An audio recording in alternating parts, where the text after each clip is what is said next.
আজকে যারা মসজিদে আসছে অনেকেই তো আসছে, কিন্তু কদরের বেকার অবস্থায় একজন ইমাম ছাড়া কাউকে পারে না।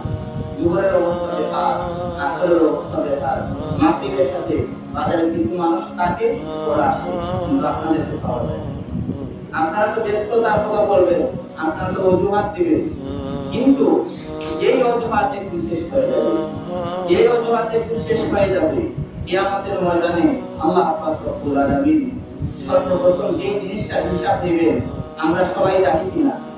আউয়ালু মা ইহাসাবু বিল আদু ইয়াউমাল কিয়ামাতিস সালাহ। কিয়ামতের দিন সর্বপ্রথম প্রশ্ন করা হবে যে বান্দা তুমি কত টাকা ইনকাম করেছিলে, তাই না? বান্দা তোমার কয়টা বিল্ডিং ছিল, তাই না? সর্বপ্রথম যে প্রশ্ন করা হবে ইয়াউমাল কিয়ামাতিস সালাহ, কিয়ামতের দিন সর্বপ্রথম বলা হবে বান্দা তুমি নামাজ পড়ছিলা কিনা, বান্দা তুমি ঠিকঠাক মতো মসজিদে আসছিলা কিনা।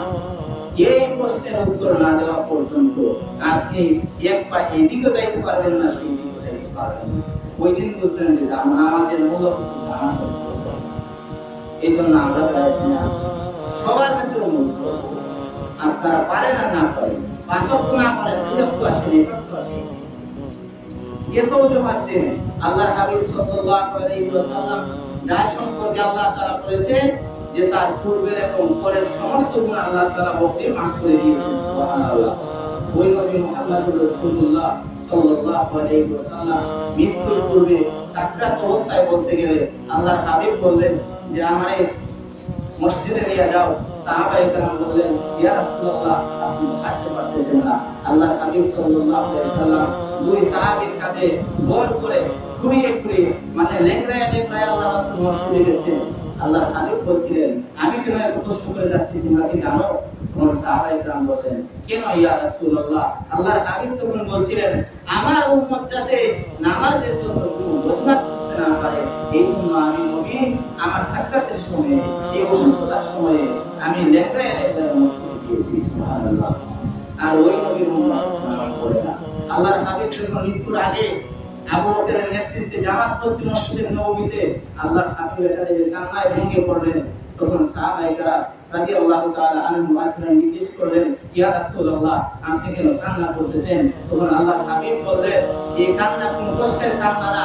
আজকে যখন দেখলাম আমার উম্মতেরা নামাজ কায়েম করতেছে, নামাজ পড়তেছে, আমি এই নামাজ থেকে আজকে আমার ভিতরে প্রশান্তি এসেছে, আমার ভিতরে আনন্দ লেগেছে, এই আনন্দে আবেগে আজকে আমি কান্না করে দিয়েছি, সুবহানাল্লাহ। কেন? কারণ আমি এই নামাজের জন্য পায়েতে রক্ত জড়িয়েছি, এই নামাজের জন্য উহুদে আমি রক্ত জড়িয়েছি, এই নামাজ কায়েমের জন্য আমি এত কষ্ট করেছি। আর আজকে যখন আমার নামাজ পড়ছে এর চাইতে আনন্দের আর কোনো বিষয় হতে পারে না, সুবহানাল্লাহ। আমরা নবীর উম্মতের দাবি করি যে আমরা আল্লাহর হাবিবের উম্মত, কিন্তু আল্লাহর হাবিব যে নামাজের জন্য এত তাকিদ দিয়েছেন আমাকে, সেই নামাজ আমি পড়ি না। বলি হুজুর ব্যস্ততা আছে, হুজুর আমার কাপড়ের সমস্যা, হুজুর আমার ব্যবসা আছে, হুজুর বাজারে যাই, হুজুর এই কাজে যাই, হুজুর ওই কাজে যাই, নামাজে আসতে পারি না। আপনি যত ব্যস্ততা দেখান, আপনি যত অজুহাত দেখান, যেই দিন মালিকের মিসকল আসবে, যেই দিন আজরাইল আপনার কাছে চলে আসবে, ওই দিন সমস্ত ব্যস্ততা রেখে আল্লাহ রাব্বুল আলামিনের কাছে সমস্ত ব্যস্ততা রেখে, ব্যবসা রেখে, বাণিজ্য রেখে, কামার রেখে চলে যাইতে হবে। ওই দিন আর কোনো অজুহাত থাকবে? ওই দিন কোনো অজুহাত চলবে না। ওই দিন বুঝবেন নামাজ কাকে বলে, নামাজের গুরুত্ব কি সেই তার বন্ধ। এই জন্য যারা আছে এত কথা বলে কোনো লাভ নেই। আল্লাহর হাবিব সাল্লাল্লাহু আলাইহি সাল্লাম বিদায় হচ্ছে অল্প সময় ভাষণ দিয়েছিলেন, ওই ভাষণে পৃথিবীর লক্ষ কোটি মানুষ হেদায়েত পেয়েছে। এজন্য হাজারো কথার মূল্য নাই যদি এই কথার দ্বারা হেদায়েত হয় না। আর এমন একটি কথা হাজারো কথার চেয়ে উত্তম যেই কথার দ্বারা হেদায়েত হয়। কাজে আপনাদেরকে একটা কথাই বলবো যে যাই করেন আর না করেন অন্তত নামাজটা করেন। হ্যাঁ আপনি অন্যায় করেন, অবিচার করেন, যাই করেন, সুদ খান, ঘুষ খান, এরপরও বলবেন নামাজে আসেন। আপনি মদ খান তাও বলবো নামাজে আসেন, আপনি জিনা করেন তাও বলবো নামাজে আসেন। কেন জানেন?